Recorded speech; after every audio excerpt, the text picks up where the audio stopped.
ഈ എന്താ ഉമ്മാടെ ഭാഗത്തു നിന്ന് എന്തെങ്കിലുമൊക്കെ ബുദ്ധിമുട്ടുകൾ ഉണ്ടായിട്ടുണ്ടോ? അതായത് ഇക്കാടെ ഉമ്മാടെ ഭാഗത്തു നിന്നോ അല്ലെങ്കിൽ ഇല്ല.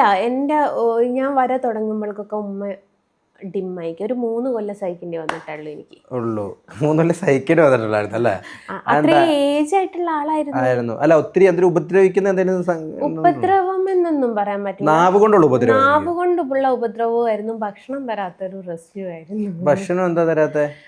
ഭക്ഷണം എന്ന് വെച്ചാല് ആള് വീട്ടില് നമ്മളൊക്കെ അളന്ന അരി ഇടുക എന്നൊക്കെ പറയല്ലേ, അതേപോലെ അളന്ന അരിയൊക്കെ ഇടുന്ന ആളാണ്. പക്ഷെ നമ്മൾ കഴിക്കുക എല്ലാവരും ആണുങ്ങൾ എന്ന് വെച്ചാൽ വാപ്പയുണ്ട്, വാപ്പൻ്റെ അനിയനുണ്ട്, ഉമ്മ ഉണ്ട്, ഒരു ഏട്ടനുണ്ട്, ഇക്കാക്കയുണ്ട്, ചിലപ്പോൾ പെങ്ങന്മാരുടെ മക്കൾ ആരെങ്കിലും വന്ന് താമസിക്കും. ഇവരൊക്കെ കഴിച്ചു കഴിഞ്ഞതിന് ശേഷമാണല്ലോ നമ്മൾ വീട്ടുകാർ, പിന്നെ ഉമ്മയും ഞാനും ഒക്കെ ഉണ്ടാവുക. തീർച്ചയായിട്ടും. കഴിക്കാൻ പോകുമ്പോൾ ചിലപ്പോൾ ഭക്ഷണം ഉണ്ടാവൂല. അപ്പൊ എത്രയോ ദിവസം ഭക്ഷണം കിട്ടാണ്ട് നിന്നിട്ടുണ്ട് കേട്ടോ.